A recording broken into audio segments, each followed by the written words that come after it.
मैं हूं मीर हसन और आप देख रहे हैं नई सदी न्यूज़ नेटवर्क। और आज मैं मौजूद हूं हावड़ा के एक बहुत ही मशहूर और मारूफ स्कूल हावड़ा हाई स्कूल में, जो हावड़ा के तमाम उर्दू मीडियम की अगर लिस्ट तैयार की जाए तो अव्वल मुकाम उसका हासिल है और पिछले कई सालों से शानदार रिज़ल्ट रहा है। इस साल भी हावड़ा हाई का रिज़ल्ट बहुत शानदार रहा है और 470 नंबर हासिल करके 94% उन्होंने हासिल किया, 94% वो टॉप रही हैं। तो आइए हम बात करते हैं स्कूल के हेडमास्टर मोहतरम जनाब आफ्ताब आलम साहब से कि स्कूल के रिज़ल्ट के बारे में कुछ बताएं। जी, सबसे पहले आपका बहुत बहुत शुक्रिया कि आप जो है यहाँ के बच्चों की जो नताइज आए हैं उसके बारे में अपने मीडिया के तहत, अपने टीवी के तहत जो है लोगों तक उजागर करने की कोशिश की है। बहुत बहुत शुक्रिया सर। ये देखने को मिल रहा है सर, पिछले 2 सालों से ऑब्ज़र्व किया जाए रिज़ल्ट बहुत शानदार हो रहा है, लेकिन साथ साथ जो बॉयज़ हैं उनकी जो रिज़ल्ट होनी चाहिए सर उस तरह से नहीं हो पा रही है। तो आखिर लड़के ये क्यों ऐसा हो रहा है, इसके ऊपर आपकी अपनी जाती राय सर? देखिए, ये बहुत पहले मुझे एहसास हुआ था और हमने कई जगह इस बात को उजागर किया है कि आने वाले दिनों में हरचंद के देखा जाए कि आबादी मेल फीमेल रेशियो में मेल की तादाद ज़्यादा है, फीमेल की तादाद कम है। हमारे बंगाल में भी मेल ज़्यादा है, हमारी कम्युनिटी में भी मेल ज़्यादा है, फीमेल कम है।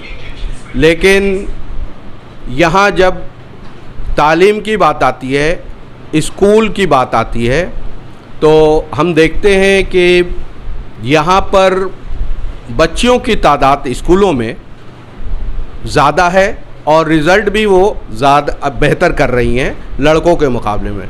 लड़कों के अपने मसाइल हो सकते हैं।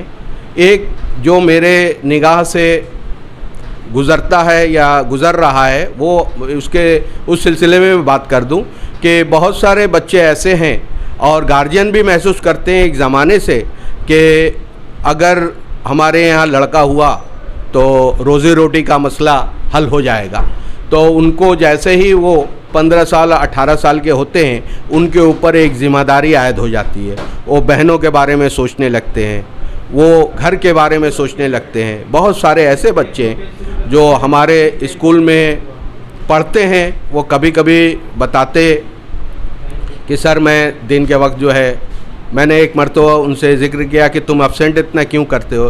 बोला सर मैं आइसक्रीम बेचता हूँ और जब जिससे मेरा घर चलता है, मेरा संसार चलता है, मेरे वालिद नहीं है, मेरी अम्मी है।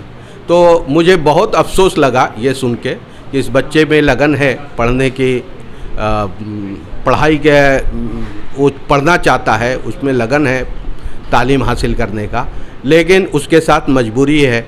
तो मैंने उस चीज़ को जो है कहा कि ठीक है बेटा, अब तुमसे ये सवाल नहीं करेंगे कि तुम इतना एब्सेंट क्यों करते हो, लेकिन पढ़ाई करोगे हम तुमको एग्ज़ाम देने के लिए अलाउ कर देंगे। जैसा कि रूल्स है काउंसिल का कि जब 75% अटेंडेंस होता है उन्हीं बच्चों को हम लोग जो है एग्ज़ाम के लिए, फ़ाइनल एग्ज़ाम के लिए भेजते हैं। लेकिन कभी कभी ये भी हम नज़रअंदाज करते हैं इन बच्चों के लिए कि उनके ऊपर एक बोझ रहता।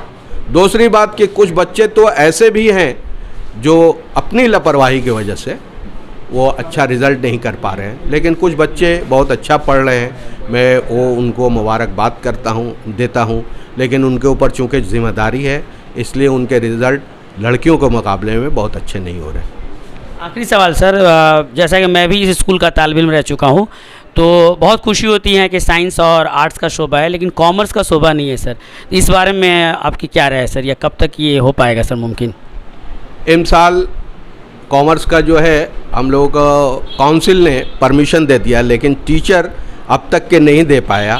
तो उसके लिए मैंने जो तरीका है कि DI के थ्रू जो है कमिश्नर एजुकेशन डिपार्टमेंट को लिखना पड़ता है और कमिश्नर एजुकेशन डिपार्टमेंट वो लिखता है फाइनेंस डिपार्टमेंट को, ताकि टीचर भी अलाउड कर दिया जाए। अगर टीचर परमानेंट नहीं होगा तो उनकी सैलरी का भी मामला आ जाएगा और टेम्परोरी टीचर को कम तनख्वाह में हम कितने दिन काम करा सकते हैं। इसलिए अब जो है सही ढंग से और लीगल प्रोसीड्योर जो है तैयार करके भेजा गया है।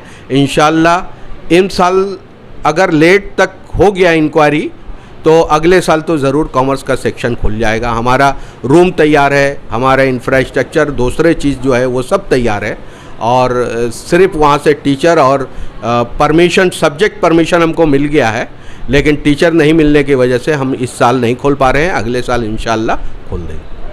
तो इस उम्मीद के साथ कि नेक्स्ट टाइम मैं जब आऊँगा सर आपका इंटरव्यू लेने, तो इंशाल्लाह कॉमर्स का भी शोभा रहेगा। इस नेक ख्वाहिशात के साथ मैं मीर हसन, और आप देख रहे थे नई सदी न्यूज़ नेटवर्क, और हमारे साथ बात करने के लिए बहुत बहुत शुक्रिया सर। बहुत बहुत शुक्रिया।